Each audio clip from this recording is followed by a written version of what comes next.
अस्सलाम वालेकुम, मैं हूं कुर्सिलैन आरिफ और आप देख रहे हैं प्रोग्राम TRB 360। नाज़रीन, पंजाब में शिकस्त के बाद जरदारी साहब दुबई चले गए थे और अब खबरें ये आ रही हैं कि उनको वहां पे कोविड हो गया है। लेकिन कोविड में भी वो आराम से नहीं बैठे हैं, बल्कि वहां पे बैठ के भी वो अपने सियासी दाव पेच लड़ रहे हैं।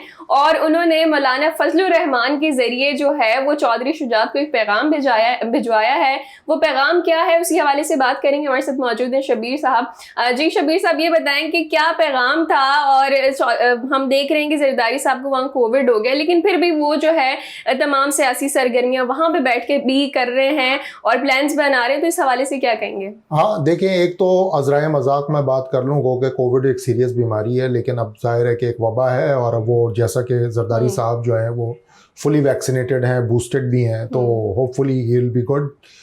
माइल्ड सिम्टम्स ही हैं उनको, जैसा कि बिलावल भुट्टो और बख्तावर भुट्टो ने बताया है।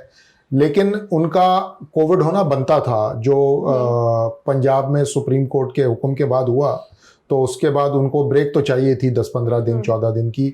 तो वो अच्छा हुआ कि कोविड हो गया है। और अब वो होपफुली जब वो वापस आएंगे तो वो सेहतमंद होंगे, हर लिहाज से, जिस्मानी और जहनी दोनों लिहाज से सेहतमंद होंगे। तो ये एक इम्पॉर्टेंट बात थी। दूसरा ये कि उन्होंने किया क्या, उन्होंने किया ये कि वहाँ जब वो गए होंगे, अपने नवासे से मिले होंगे, उसके बाद उन्होंने सोचा होगा कि भाई किस तरह से बचाया जाए हमजा शहबाज को, और या लाया जाए हमजा शहबाज को। तो उन्होंने एक नया फार्मूला तरतीब दिया और उन्होंने मौलाना फजलुर रहमान के ज़रिए ये पैगाम पहुँचाया कि अगर आप चाहें तो हम थोड़े दिनों के बाद परवेज़ इलाही साहब के ख़िलाफ़ एक तहरीक अदम एतमाद लेंगे पंजाब असम्बली में।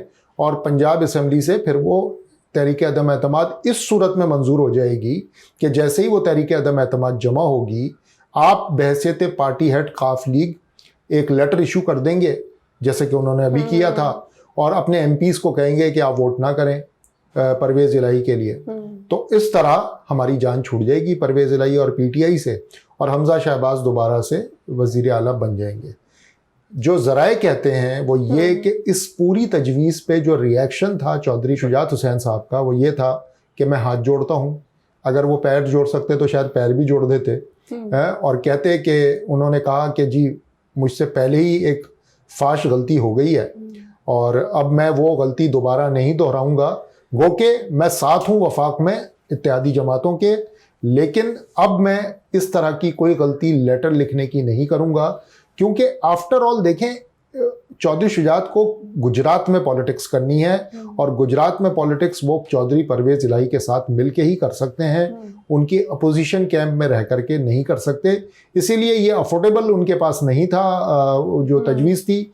और मौलाना साहब अपना सा मुँह लेकर के वापस आ गए और उन्होंने यकीनन मैसेज कन्वे कर दिया जरदारी साहब को। तो सुबह ये खबर आ गई कि उन्हें कोविड हो गया है और अब वो 14 दिनों तक तो पाकिस्तान में नहीं होंगे। शबीर साहब, ये बताएं कि आपको क्या लगता है कि अगर चौधरी शुजात की हम बात करें तो वो नहीं राजी फिलहाल इन तमाम चीज़ों पे कि अब मैं ऐसी कोई गलती नहीं करूँगा, आपको क्या लगता है कि अगर आगे भी चौधरी साहब नहीं मानते, चौधरी शुजात इन तमाम चीज़ों के लिए नहीं मानते जो कि जरदारी साहब ने प्लान बनाया, तो आपको क्या लग रहा है कि जरदारी साहब जो है वहीं रुक जाएंगे या फिर मज़ीद कोशिशें करते रहेंगे?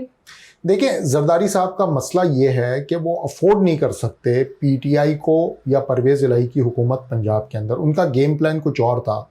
जब ये वोट ऑफ नो कॉन्फिडेंस का मार्च 2022 में सिलसिला शुरू हुआ इमरान खान हुकूमत के ख़िलाफ़, तो ये ग्रैंड प्लान का हिस्सा था कि जरदारी साहब वॉज आइंग के वो देख रहे थे कि कुछ हिस्सा हमें मिलेगा शेयर पंजाब के अंदर आइंदा इंतखाबात जो कि 2023 में होने हैं, अगर अभी नहीं होने तो वो देख रहे थे। तो वो उन्होंने उस गेम प्लान का हिस्सा इसी वजह से वो बने थे कि वो पंजाब में एक अपना शेयर लें और उस शेयर की बेसिस पे जो उनकी ख्वाहिश है आखिरी मरने से पहले कि वो वजीर आजम बनवा दें किसी तरह बिलावल भुट्टो को। तो बिलावल भुट्टो उस वक्त वजीर आजम बनेंगे जब पीपल्स पार्टी की कोई प्रेजेंस होगी पॉलिटिकल पंजाब के अंदर, जहाँ से मेजर चंक ऑफ सीट्स आती हैं। तो वो वाला मामला जो है ना, वो उनको सुकून लेने नहीं देगा। वो अपना शेयर बनाने के लिए कुछ ना कुछ करेंगे कि डिस्टेबलाइज रहे PTI की गवर्नमेंट, परवेज़ इलाही की गवर्नमेंट, और या तो चली जाए घर को, हमजा शहबाज वापस आ जाएं और उनकी कैबिनेट में शामिल होकर के कुछ अपने लिए ऐसी स्पेस क्रिएट करे पीपल्स पार्टी और जरदारी साहब कि उनको आइंदा इंतखाबात में कुछ वोट मिले और कुछ सीटें मिलें। तो बेसिकली उनका मसला ये है। तो मुझे ये लगता है कि जो मेरा तज्जिया है इस सारे सामने रखते हुए कि जरदारी साहब आसानी से नहीं बैठेंगे।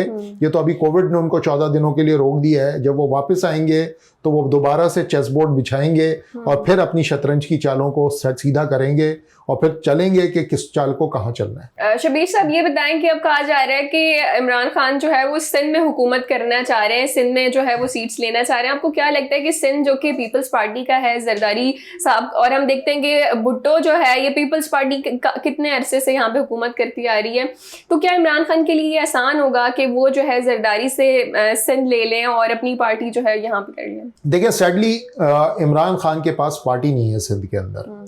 सिंध में जो शहरी इलाकों में जो कारकर्दगी रही पिछले 4 साल उनके इलेक्टेड एमएनएस की, वो इंतहाई मायूस कुन थी। आप किसी भी लोकल लीडरशिप से या पीपल्स पार्टी के पीटीआई के वोटर्स से कराची में पूछें तो वो मायूस हैं लोकल लीडरशिप से पीटीआई की। अली जैदी साहब हो गए, फैसल वाडे साहब हो गए, या जितने भी लोग हैं। तो और इंटीरियर में तो इनके पास पार्टी ही नहीं है, कोई एक सरकर्दा रहनुमा नहीं है। एक मुमताज़ भुट्टो हैं, मुमताज़ भुट्टो साहब जो हैं वो अपने हल्के से निकलते नहीं हैं, और क्योंकि वो बहुत बड़े जागीरदार हैं, बहुत बड़े लैंडलॉर्ड हैं, लेकिन अनफॉर्चुनेटली वो भी अपनी सीट हार जाते हैं हर इलेक्शन में पीपल्स पार्टी के नुमाइंदों से। दूसरा, सिंध की पावर पॉलिटिकल डायनामिक्स बहुत डिफरेंट है। सिंध अब तक जो है वो भुट्टो के शहर से नहीं निकला है, इंटीरियर सिंध। भुट्टो आज भी वहां जिंदा है, तो भुट्टो को जिंदा तो रहे वो तो उसमें तो कोई बुरी बात नहीं है। जाहिर है पार्टी जो अपोजिशन पार्टी है उसको भी होना चाहिए, लेकिन इमरान खान को एक नया कोई विजन लाना पड़ेगा सिंध के अंदर। सिंध में चोर डाकू लुटेरा की गर्दान नहीं चलेगी, ठीक है, क्योंकि सिंध के लोग जो हैं वो चोर डाकू और लुटेरों के ही जद में है, ठीक है। वो उसके लिए हैबिचुअल हो गए हैं, वो मेरे ख्याल में वो सह रहे हैं इतने दिनों से, तो वो उसके आदी हो गए। कोई एक नया कोई फलसफा लाना पड़ेगा इमरान खान साहब को, जो यहाँ पे बताना पड़ेगा। या तो वो ये हो सकता है कि कोई डिलीवरेंस का मॉडल हो जो उन्होंने खैबर पख्तूनख्वा में बनाया हो, वो कि सैडली वहाँ पे भी अस्तज कोई नहीं है, लेकिन कोई ऐसी चीज़ लानी पड़ेगी कि वो सिंध में, और इमरान खान को ये करना पड़ेगा कि वो मुस्तकिल सिंध में आते रहें, यानी कि वो हर महीने 2 महीने के बाद सिंध आएँ और यहाँ एक अच्छा खासा वक्त गुजारें। अगर वो ये करेंगे कि एक दिन आए, यहाँ तूफानी दौरा किया, फिर वो अगले 6 महीने तक पलट के ना पूछें सिंध को, तो उनकी पार्टी नहीं बनने वाली। और जब पार्टी नहीं होगी तो वो पीपल्स पार्टी को, तो जो कि वेल इंट्रेंच जमात है सिंध के अंदर, उसको नहीं उखाड़ पाएंगे। अच्छा शबीर साहब ये बताएं कि क्योंकि कल इमरान खान की स्पीच थी, हमने सुनी, तो उससे ये समझ आ रहा था कि वो अब पंजाब में हुकूमत करना चाह रहे हैं, क्योंकि परवेज़ इलाही जो है वज़ीर आला हो गए। तो आपको क्या लगता है कि पहले कह रहे थे कि अब जो है बहुत जल्दी इलेक्शन करवाने चाहिए, इसी साल करवाने चाहिए और डेट मिलनी चाहिए, लेकिन अब आपको क्या लग रहा है कि इलेक्शन जो है वो अगले साल ही होंगे? देखें, इलेक्शन के लिए मैंने तो अभी जो हमने 2-3 दिन पहले एक प्रोग्राम अपना किया था उसमें बता दिया था मैंने कि इमरान खान किसी सूरत भी अब नए इंतखाबात को खुले दिल से चाहेंगे नहीं कि वो हो जाए फ़ौरन। वो कहेंगे ज़रूर कि आखिरी हल जो है मुश्किल हालात से निकालने का जनरल इलेक्शंस हैं, साफ़ व शफाफ इलेक्शंस हैं, लेकिन वो दिल से अब चाहेंगे नहीं, क्योंकि उनके पास आधा पाकिस्तान आ गया है, आधे से ज़्यादा पाकिस्तान पे तो वो रूल कर रहे हैं इस वक्त। गिलगित बल्तिस्तान में उनकी हुकूमत है, आज़ाद कश्मीर में उनकी हुकूमत है, खैबर पख्तूनख्वा में उनकी हुकूमत है, और पंजाब में उनकी अब हुकूमत है।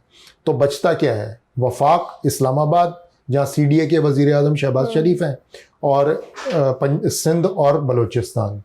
तो आधे से ज़्यादा पाकिस्तान वो रूल कर रहे हैं, तो उन्हें इस वक्त ज़रूरत नहीं है, बल्कि वो ये चाहेंगे कि बल्दियाती इंतखाबात करवाए जाएँ पंजाब के अंदर, और वहाँ पे वो अपनी पेनिट्रेशन ले लें, अपनी छतरी के नीचे वो बल्दियाती इंतखाबात करवाएंगे, परवेज़ इलाही वज़ीर आला होंगे, पूरी ब्यूरोक्रेसी उनके डिस्पोजल पे होगी, सारा थाना और पटवारी उनके नीचे होगा, तो वो आसानी से एक ज़बरदस्त अपने लिए क्लीन स्वीप ले लेंगे बल्दियाती इंतखाबात में, और वो वेल इंट्रेंच्ड हो जाएंगे, वो तैयार हो जाएंगे अगले इलेक्शंस के लिए जो जनरल इलेक्शन होंगे। तो ये गेम प्लान है, और ये गेम प्लान एक खामोश अंडरस्टैंडिंग है बिटवीन चौधरी परवेज़ इलाही एंड इमरान खान। दोनों एक दूसरे से ये कह नहीं रहे खुल के, लेकिन आंखों में ये बात तय हो गई है कि करना हमने यही है जो हम करने जा रहे हैं। तो बेसिकली ये सूरत हाल है, और वो इसी पे कारबंद रहेंगे। मुझे नहीं लगता कि अब इमरान खान उस फोर्सफुली ये मंत्रा देंगे कि इलेक्शन कराओ, इलेक्शन कराओ, इलेक्शन कराओ। उनको पता ही इलेक्शन नहीं हो सकते, क्योंकि वो खुद नहीं चाहते कि ये इलेक्शन हो अब इतनी जल्दी। जी नाज़रीन, ये था हमारा आज का प्रोग्राम। फिर हाजिर होंगे नए प्रोग्राम के साथ। तब तक के लिए इजाजत दीजिए। अल्लाह निगहबान।